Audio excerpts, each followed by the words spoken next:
Hello and welcome back to Summer. So yeah, I'm going to be continuing on with this campaign, and we're finally in Act 3. We can finally get our revenge on the enemies, and let's begin. Let's see what the enemies have. So luckily they don't have a lot of, ranged units, so it's just these long rifles and then the flamers as well.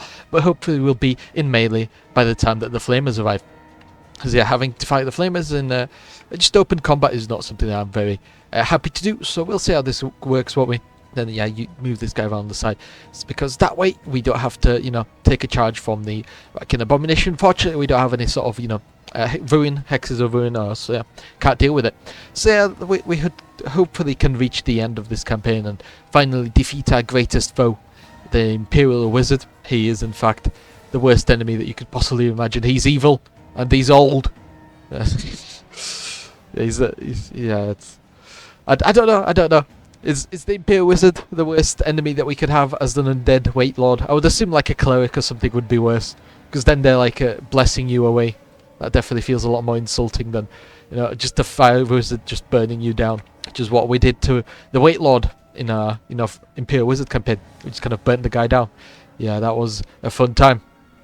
Just, using fireballs. We had like two characters with fireballs, and we just fireballed the enemies down. And then we also had the cannons as well. It was a fun time. So yeah, let's try and move this guy up. I think I will move him up slightly. It's just get him into melee, I guess. And then obviously we'll see how this goes. The enemies do have a lot of lords in their Vatkin legionaries, so that'll be a problem for later, I'm assuming. Then something that I have to deal with. So hopefully again, as always, the Dread Knight's going to have to be like all the way over here. Hopefully they can actually get rid of the Vatkin monstrosity, but we'll see. Maybe I'll even charge in from the side with the Wight Lord into the Vatkin monstrosity. I feel like that's a better plan. So then we can basically choose to charge the Vatkin Alphas with the Dread Knights, and the Vatkin monstrosity gets charged by the Wight Lord. That seems like a really good plan in my opinion. We'll see how it goes, obviously. And you never know. Always, as always, plans absolutely fall apart whenever they make contact with an enemy, as the saying goes in military strategy.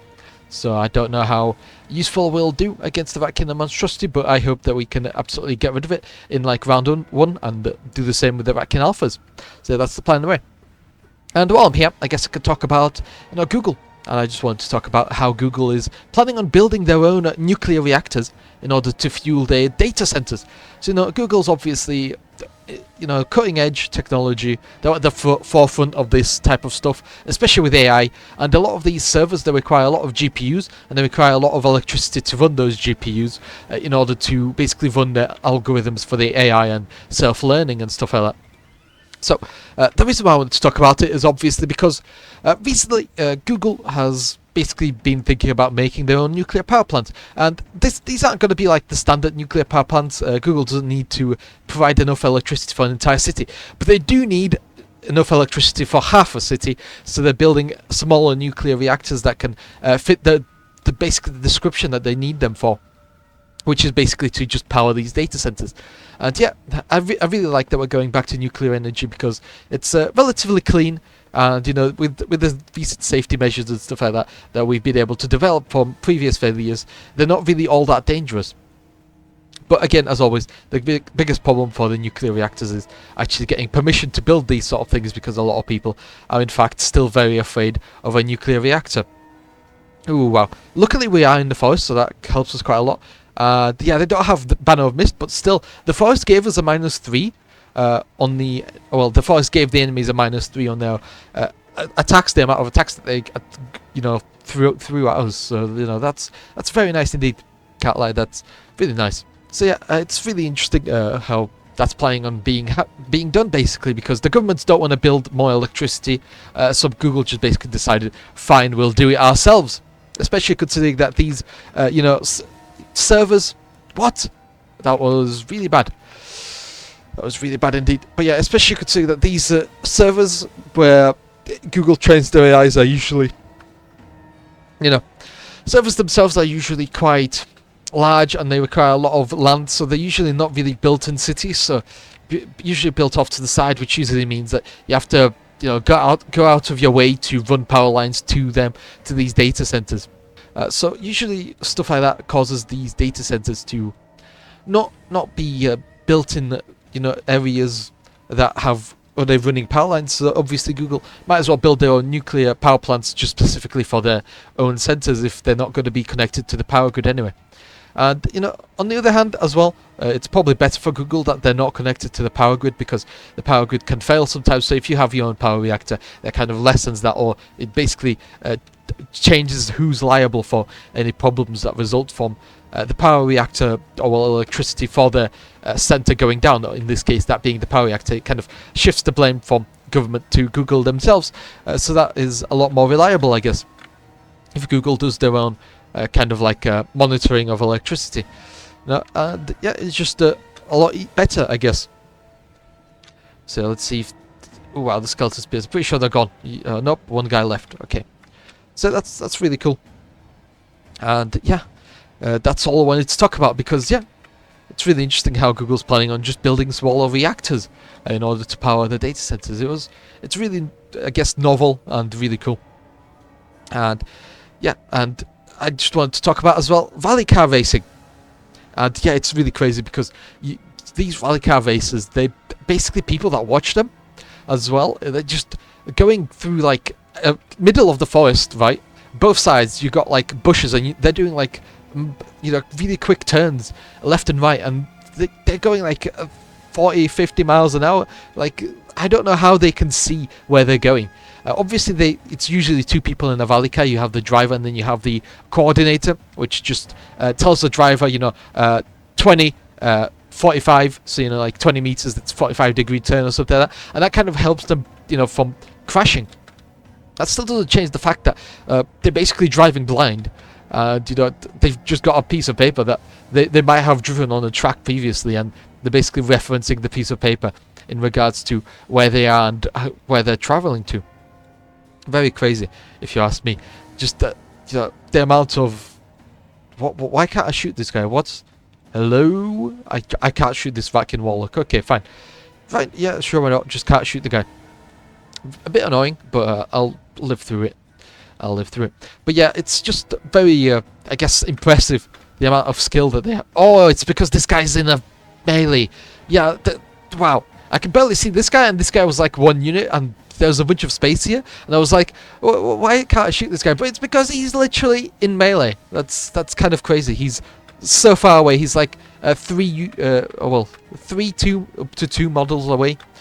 So yeah, the fact that he could still not be targeted is, yeah, I guess fair. It's fair because yeah, he's not in melee. He is in melee, so he's not out of melee. So yeah, it's still very close in my opinion. We'll see. Obviously prevent that charge, because I really don't want to do that. Yeah, don't let them charge into the side of me, because I have already lost enough units this battle. It's an elite fight, so expecting heavy casualties is kind of the standard, but that doesn't necessarily mean that I'm happy with the enemies just getting a bunch of attacks on us. So I'm going to do everything in my power to prevent that. Obviously, create strategies and stuff like that to not let the enemies get their attacks off on me. So that's very cool. So, and while we're talking about rally cars, I guess just Formula 1 is also quite scary, how fast the cars are driving, and if you make one little mistake, your car basically goes flying. But Formula 1 is dangerous for, an entire different reason, and that's the fact that you're of this pure, like the pure speed that you're going. At certain speeds, if you try turning, you basically go flying off the road. And especially if it gets like wet, if it starts raining or anything like that, like Formula 1 becomes just absolutely terrifying because of the lack of visibility from the rain, and also because of the road surface loss of traction that you get because it's raining. So yeah, stuff like that in Formula 1 are absolutely terrifying. Same with obviously with rally car racing, but again to a lesser extent, but it's still kind of bad where you can't see your turns, or if your turn is quite literally if you make the wrong turn, you go flying off a cliff or something like that, which is very common. Like these rally cars sometimes are up in the mountains, and if you make one wrong turn, you go flying off the side of the mountain, which is as well, that's also very terrifying indeed. Stuff like that, I guess, it's just very scary, and enemies are routing this turn. That's very nice. Yeah, there's no reason for me to charge or do anything like that, because they're just routing, and I don't really want to take unnecessary damage from a side charge or anything like that. Yeah, I just want this to be done. There's just no need to make any additional rolls. So yeah, but yeah, I watched Formula 1, crash compilation, and yeah, it's definitely terrifying. There was this one Formula 1 crash where like the guy crashed into like a barrier. His car like split in two halves, and then he basically just walked out of the crashed barrier. There was like these steel barriers, and the car went right through the barrier. Well, the front half of the car with the driver. The back half was just left behind somewhere on the track, and the front half just basically went through the barrier, and yeah, the guy was basically in like a flaming car, and then he just walked out of the car. He just like climbed over the crashed barrier, and yeah, it was just kind of crazy. The sort of stuff that happens in Formula 1 racing as well, you know. And yeah, it's just really, really crazy, the sort of stuff that happens. And you know, it was, yeah, definitely a very emotional moment, especially when like the driver talked about what happened in the you know, crash. You know, what he felt while he was in the burning car, and what he felt when he walked out. Because when he walked out, he was like wasn't even feeling his hands on fire or anything like that. So that was definitely crazy. And then there was obviously like NASCAR and stuff like that, which is where you just have the cars and they run around the circuit, which doesn't sound dangerous until you realize that there's like 50 cars running around the same exact circuit, and they're all going at crazy speeds. You know, same as Formula 1. You know, so. And then there's also them in close proximity, so if one car messes up, it's just like a chain reaction until it just causes a massive pile-up. So that's crazy as well. You know, the fun of these types of sports, I guess, mainly comes from the fact of how dangerous how dangerous it is. You know, obviously nobody wants to see somebody die, but you know, it's the adrenaline and it's the thrill of this, which is why, you know, there was like a race for bikers. You know, it's like a fast bike racing, and basically the rule organizers and the racetrack organizers, they basically told people to wear brand new like bike safety you know, like jackets which would puff up if they had a crash. And you know, some of the bikers just decided not to wear them, even though it was a rule stipulating that they needed to wear these special harnesses, or well, bike jackets, I guess. And you know, it's just kind of like people seeking thrills and things like that, regardless of how dangerous everything is. And that also what makes the sport fun, I guess. It's because you know, it's a lot of people doing a lot of dangerous stuff, and it just comes down to who's it's really just gambling, I guess, almost, with people's lives, and who's you know, who's got the skills to take the most amount of risk and win the race. Because even in Formula 1, people get like really close to each other. There are multiple times where like wheels like crash against one another, and you know, when you're going like 100 miles an hour and two wheels that are really soft because they're made for like racing crash against one another, it causes massive explosion and stuff like that, and bits of car go everywhere. And it's just such a crazy, you know, a scene if you're just like watching it on TV. So yeah, still, I think we should bring back jousting as well. I feel like jousting is a much more fun sport, especially with like hollow lances. If you don't know what hollow lances are, it's a special type of lance that's supposed to like break on impact. And yeah, I have to admit, hollow lances are like the most fun lance that you can get, because it just, once it crashes into your opponent, splinters go everywhere, and it's more cinematic that way. So yeah, I'm definitely a big fan of hollow lances. We'll see how this goes. I'll have to charge the front of these guys on the Mongol pack. I feel like the Mongol pack is better, simply because the Mongol pack is a softer target. But on the contrary, if I don't route the Goatman Warriors, then the Mongol pack will, yeah, then they will just attack me in the back, so other side, which isn't good either. Let's hope that my Weight Lord actually gets rid of this Goatman Shaman, because he's a Shaman, so he shouldn't have good saving rolls, should he? Famous last words, isn't it? The Shaman will probably have the best saving rolls ever, and he will probably absolutely demolish me. So yeah, that's all the charges that I can make. Obviously can't charge in here because yeah, the chariot, there's not enough space between this chariot and the Shaman chariot, so a bit of a shame, isn't it? Again, no real buffing up spells while we're in melee, so it's a big nasty loss for me, I'm assuming. Let them charge into the Skeleton Spears. That's ideal in my opinion. You obviously let the Skeleton Spears take the brunt of that attack, especially considering they attack in 3 rows, and they especially fixed them just for this sort of event. So I skip everything. There's nothing for me to do, because yeah, all my spells are basically either movement spells, or they're basically like a Shadow Bolt, which again you can't use in melee. So you know, yeah, you can use movement in melee, but you know, it's not for yourself, it's for the units, and it's just not really useful right now. So there goes the Shaman. The Weight Lord absolutely demolished the Shaman, which is to be expected. So yeah, that's you know, standard results, and there we go. We routed the Ratmen warriors, and now I can ping pong between the not goblin, but the Mongol pack and the warriors. That's the plan anyway. Let's see how we do this. Maybe I could charge in the back. Yeah, I'll charge in the back of these harpies with this guy inside of the chariot over here. Then this guy is just fine. So attack the Mongol pack, and then we can, you know, bounce onto the Goatman warriors if we have the angle, obviously, because sometimes you might not have the angle. Yeah, okay, it looks like we won't have the angle. You can usually tell because, like, directly coming off from this 90-degree angle.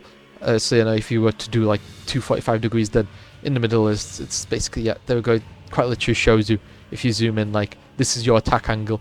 So yeah, it's not going to be enough. We could probably attack the Goatman warriors if the Mongol pack routes, but we definitely can't attack the...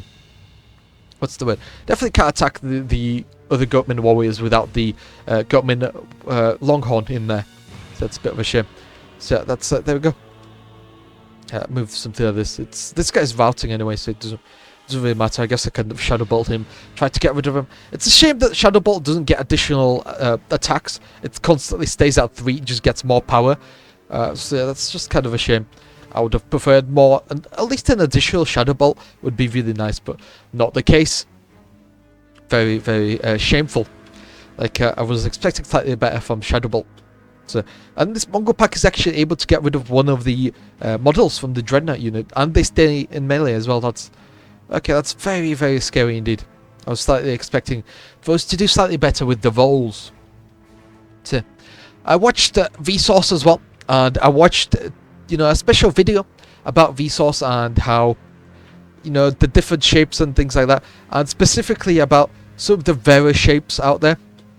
You know, why isn't there a monogon, and why is there a digon? So, you know, if you don't know what a monogon is, it's like a shape with only one. With only one. What's the word? With only one. You know, line, I guess. With only one. You know, what's the correct word? But yeah, it's basically just like a shape with only made out of only one side, I guess. So, you know, it's really, really interesting how that works, because, you know, the reason why it's so hard to imagine for most people is because they're thinking in like a 2D space. If you're thinking about like a piece of paper and you draw one line, then obviously you can't make a shape out of one line. That's obvious. You don't need me to tell you that on a piece of paper.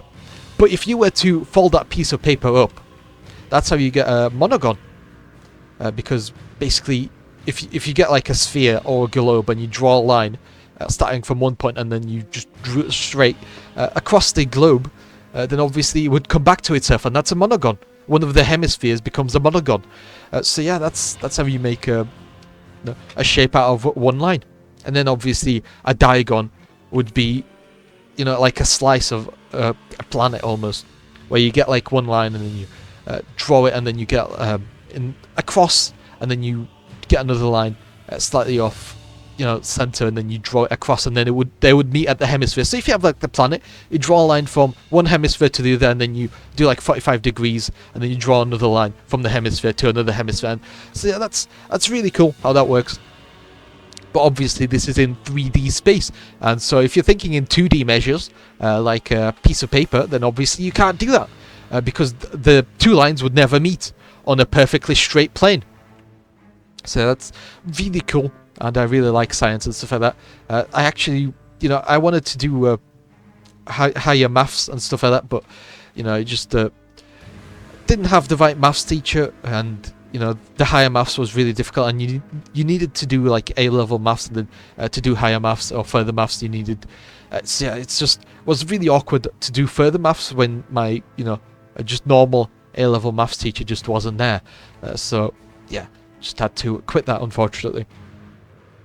But it's you know, further maths does a lot of this like hypothetical, theoretical maths and stuff like that. That's what is in further maths. You know, working with graphs and data and stuff like that, which is really cool. You know, like how these graphs would obviously work in the real world, and you know, it was just really cool. I really like my further maths teacher. So, like bin sorting algorithms, which is what most like internet companies use for data and stuff like that. Just really cool.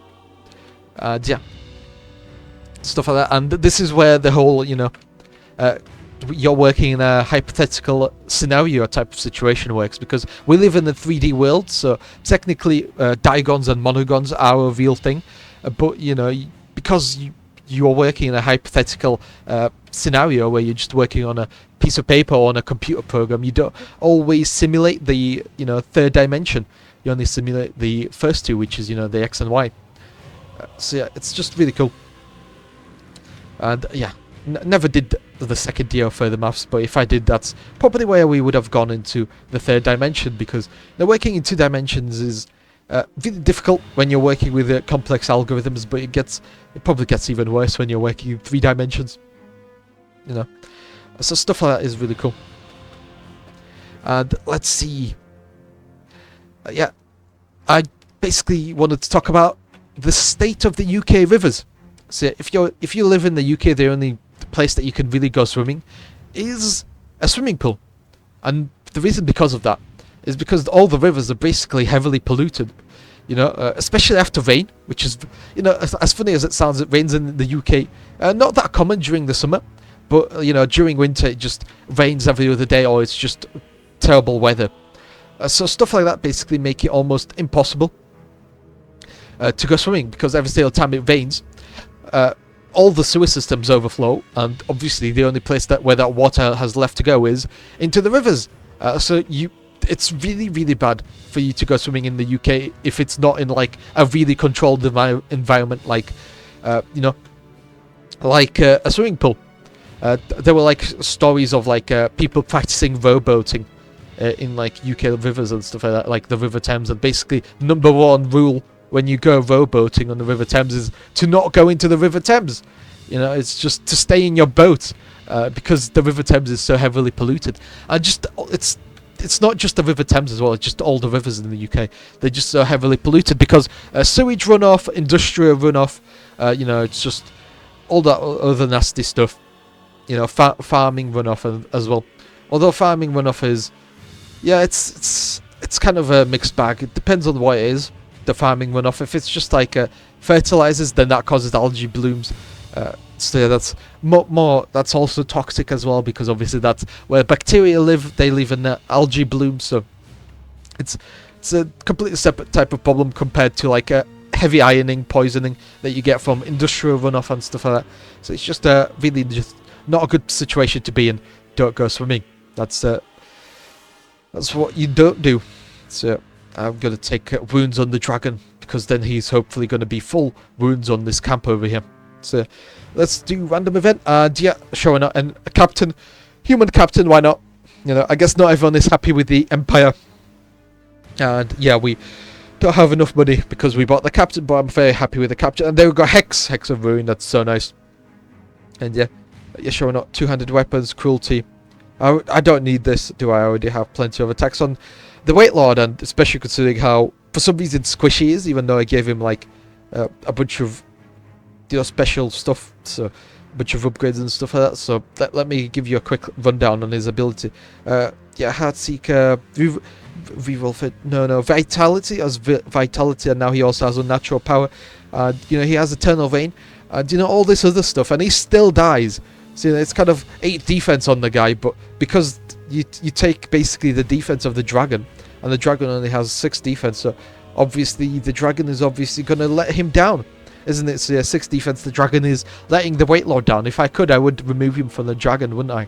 Because he's, for some reason, such a much better unit than the actual dragon. Now, that would probably decrease his movement, but when he has 8 defense, it doesn't really matter, does it? And plus, yeah, he just doesn't take any damage whatsoever, so unless it's like he gets charged from the side, because nobody's going to go through his 8 defense unless it's like a perfect 6 on a hit and he gets a perfect 1 on a fail dice roll. So it's just it's very strong. Cool. Right then, there's no other time for me to use this, I guess. Don't get great weapon, because that counteracts the other decisions. So I don't know how useful this will be, but I'll just buy it for the sake of it. Banner of Valor, I don't know how that works on the undead, but yeah, sure, why not. I'll take that.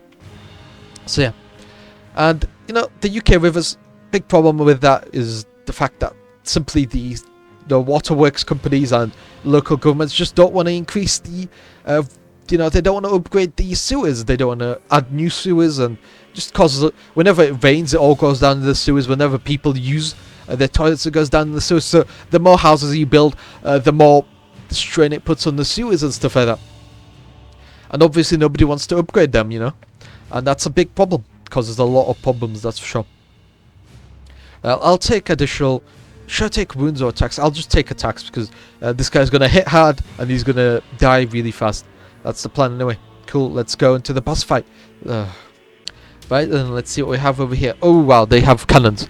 That's really nasty. Okay, right then. So, cannons are the worst nightmare that I could possibly imagine. Come on. Wow, that's so nice. Wow. Yeah, this Griffin definitely did get really lucky with the save. Probably because of the range compared to the Deepwood ranges and stuff like that, but that's still very, very lucky that the fact that he saved all that. Like 11, at least around 2-ish of those should have gone through, because yeah, we're saving on a 2+, so only 1s go through, and yeah, the fact that we saved all that, that's crazy, I'm telling you. Who do I want to sacrifice? I'm going to sacrifice these guys, like whatever. There we go, sacrificial pawn, be shot. Be shot, yeah, you're sacrificial. Let's go. I'm happy that you're sacrificial. Da da da da da da. Right then, so yeah, let's see. Okay, so I got to talk about Dragon Age as well, and that's because unfortunately Dragon Age is just a massive, massive letdown. A lot of people have been really unhappy with Dragon Age, and they've been really unhappy with it because apparently the game is not like a lit RPG type of game where you basically, you know, it's basically less like World of Warcraft and it's more like God of War. That's basically the problem that people have been having with Dragon Age. Because all the Dragon Age titles have been more or less, you know, really strategical games and stuff like that. This recent Dragon Age Valgard is just not the case. Even Dragon Age Inquisition is more like the older titles than the brand new Dragon Age, I guess. And people are just not really happy about that.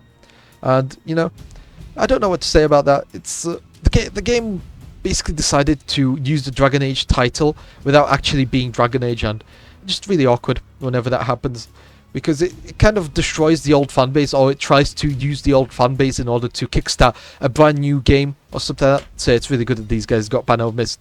There we go, very nice, only 1 wound, cool. But this is what just gaming companies do nowadays. They are risk averse, so they use previous IPs in order to make brand new games, and obviously nobody likes that, because if you like the original Dragon Age games, then the last thing that you want to play is something else, something completely different, because then it should be called something completely different, shouldn't it? It shouldn't be called Dragon Age. You know, it's like having Baldur's Gate, but it's a first-person shooter, and you know, it's just so odd how all this sort of stuff basically boils down to corporations basically don't want to take risks, so now you have to contend with something that isn't what you expected it to be being called at. And yeah, it also just kind of destroys the fan base, because you know, you have the new people coming in, and then you have the old people that basically are really unhappy with the product. So even if the product is good, it gets a bunch of bad publicity because the people don't want that, because they want the old product. So it's a really tough, you know, decision, because even if the product is good in that scenario, there's just so much hate coming at it from, you know, the people that wanted something else, because that's what they came to expect. That's a side charge, just to prevent that guy from basically attacking the Skeleton Knights, and also give us, prevent him from getting a, you know, charge bonus or anything like that. So really cool. Should I attack which one? As I've said, the handgunners are just scarier, so do that. Then come in and attack the Dryads over here, because yeah, the Dryads should go down really quickly, but they're fighting against the Dread Knights. But the problem with this is the fact that they just got so much discipline, so even though the Dread Knights can probably penetrate the Dryads' armor and stuff like that, the Dryads will just stay there, because they're just basically kind of, you know, unvaultable, if you get, that's basically the gist of it. They're unvaultable because they just got so many, you know, so much discipline, I guess. They got quite good discipline. I'm going to hex the Deepwood Druid just to get rid of him. Mainly because he has bad form? Regrowth, there we go. I want regrowth gone. Because regrowth basically gives wounds back to spirit units. Spirits units, and that includes the treant and the dryads, so I obviously want to get rid of them. Because it's almost like an undead heal, but it doesn't bring back units, it just gives back wounds. And that's, as I've said, really powerful on treant. The last thing I want is the already really annoying like giant unit that has great defense and great discipline, just not routing because the enemies just decided to buff it up. So yeah, that's what I don't want to happen. And yeah, the reason why I want to talk about Dragon Age Veilguard specifically is because it's had absolutely awful pre-orders. Dragon Age Veilguard, according to like some insiders from physical GameStop stores, has apparently only had 46 pre-orders, and apparently 12 of those were cancelled. So that's absolutely awful. You know, if you're making something, you know, you spent like millions working on it, and then basically it comes out that nobody is gonna play it. It's or will use your product, then it's kind of just awful feeling. You know, that's what I like to think anyway. But then who am I to judge the people that basically thought Sweet Baby Inc. had their best intentions in mind? And you know, the consultancy company is really boring. And you know, it's just not the best consultancy, is it? If they prioritize real world politics over creating a fun game. So it's just a really awkward type of situation. But yeah, let's yeah, the Weight Lord is doing really well, but now he is going to get charged by the treants, so that's going to be again really awkward. And there we go. Hopefully we can. No, the treants are still in there. Yeah, that's exactly my fears. The fact that the treants just don't out. But yeah, it's yeah, it's kind of.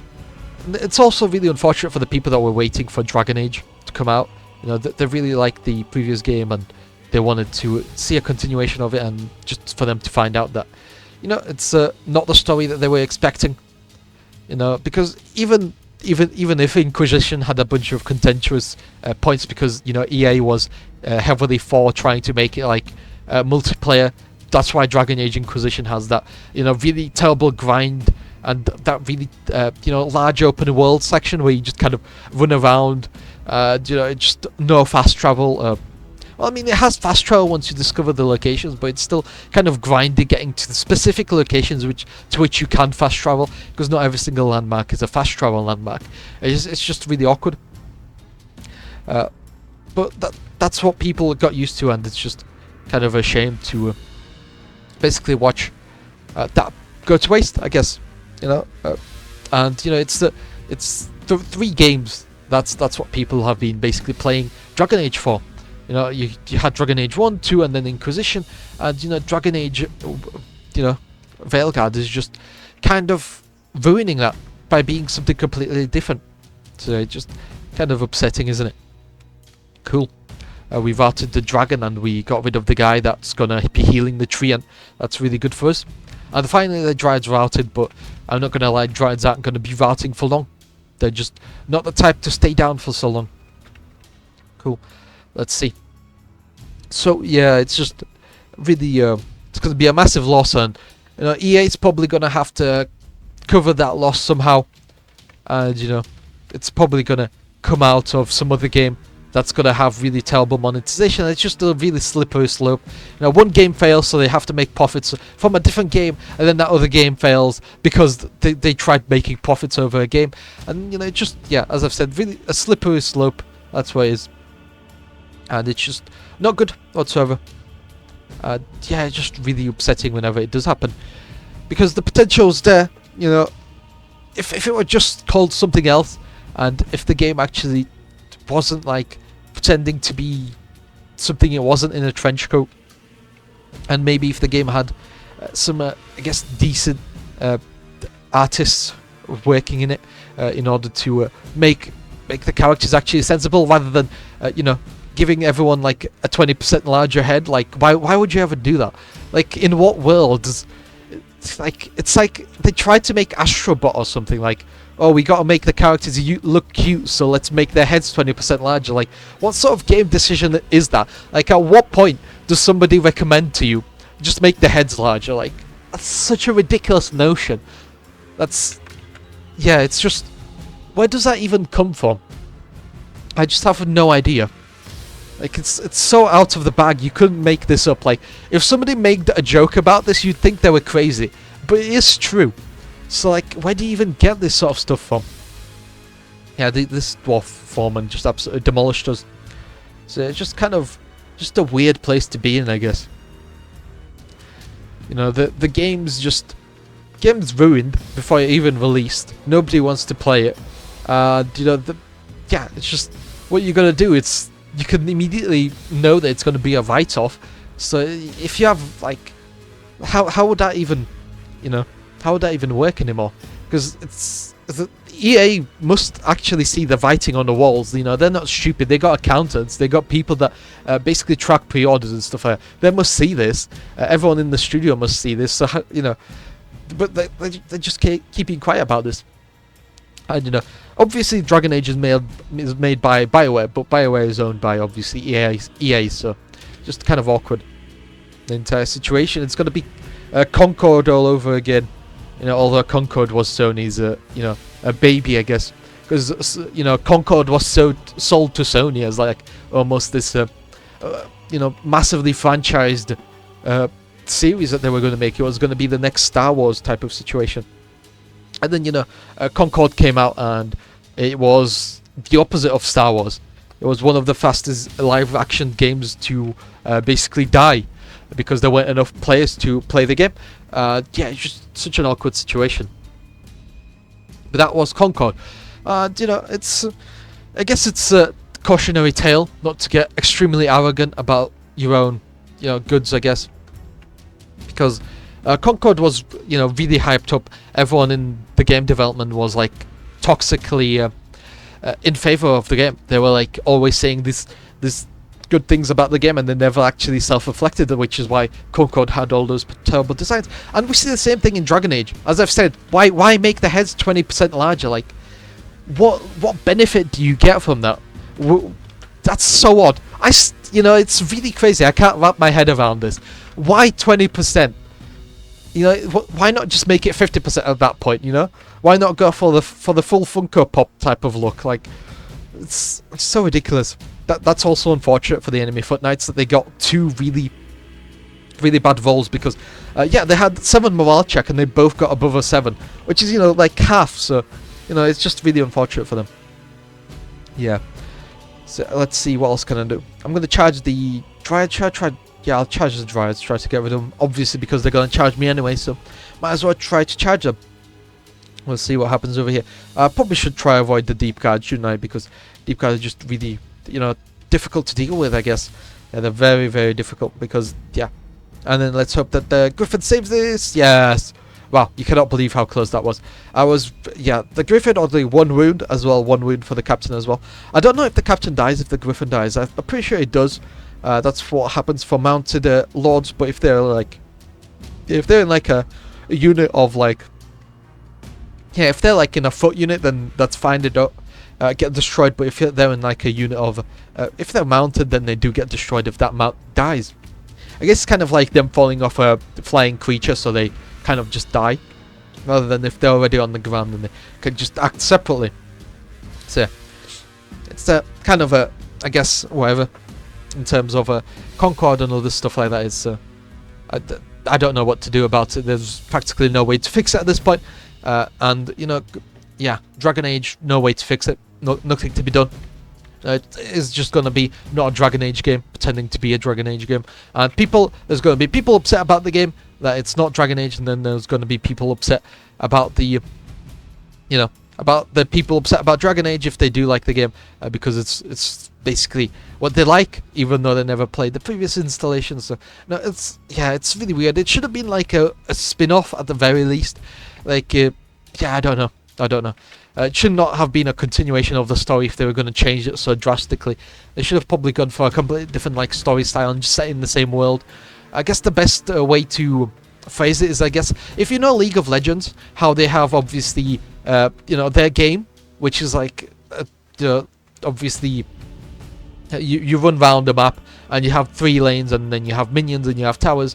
So you obviously have in the main game of League of Legends, and then you have the spin-offs. You know, like they're indie projects like the Tale of Nunu and stuff like that. So that's what they should have really done. But apparently that's not something that ever came into their minds. You know, they just thought that they could take the IP of Dragon Age and just, you know, create another mainline story game that was not like the original, and that was them done. And they didn't want to hear anyone else's opinions about why that might not be a good idea, because it's kind of subverting expectations of the original player base that liked the game for what it was, and it was just changed. Just really odd how this sort of stuff just gets through. You know, whoever suggested this is just as bad as whoever approved this. So, you know, it's not just like the upper management type of problem. So, and yeah, this Dreadnought unit, the reason why I'm so confident about this entire Act 3 boss battle is because, you know, it's the end, but we got like the Dreadnought unit, which is like still got 11 units left. It lost like 2 guys, and you know the remaining 11 are on full wounds, and it got like 6 defense, and it's got divine protection. Like, the only reason for it to lose wounds is if it rolls double ones. Like, seriously, that's really unlikely to happen. It's just not like it to happen. That's all there is to it. We'll see what the dragon does and what everyone else does. Luckily, the dwarf rangers are just in a really bad habit of just chasing after us. Really common as well. For some reason, the enemies just like to get, you know, I guess, tunnel visioned on chasing a single unit, and that's all they do. Let's see if this single vampire knight can actually get rid of the dragon. We'll see, won't we? And there we go. That's that cannon gone. It's really cool. Fortunately, the guy might be dying soon. Yeah, there's Dryad's just causing the entire Dreadnought unit to have to come and face them, which is a bit selfish, isn't it? You know, at least give some, well, leave the other units to get some attention. The other units deserve just as much attention as the Dryads. They're just the Dryads thinking they're better than everyone else because they're tree spirits. So arrogant, and yet, you know, the bigger they are, the harder they fall.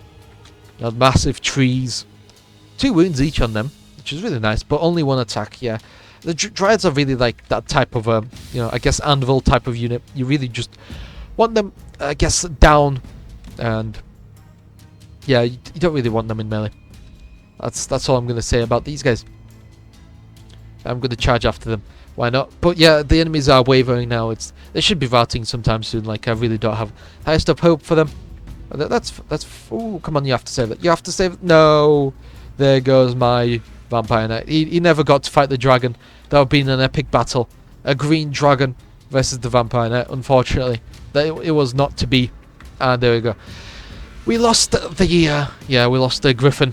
Yeah, the female captain on the griffin. But the enemies are routing, and this is GG. As always, leave a comment down below on what you think is the strongest unit that we got. So, Lord of Death complete the campaign on the hardest difficulty with the Wight. And we finally completed all the undead campaigns. That's really cool. The Trail of Dead conquered. We have conquered them indeed. Thanks for playing. Thank you for the game. So yeah, 1008 enemies killed. So 128, 24 for the Wight Lord. That's also quite nice. 83 for the Vampire Knight. Yeah, Dragon not the best because we got him kind of late. And yeah, 110 for the Skeleton Warriors. That's also quite nice. 362 for the Dread Knights. Actually, the Wight Lord just done by 2 kills compared to the Skeleton Knights. Very done. Very well done for the Wight Lords.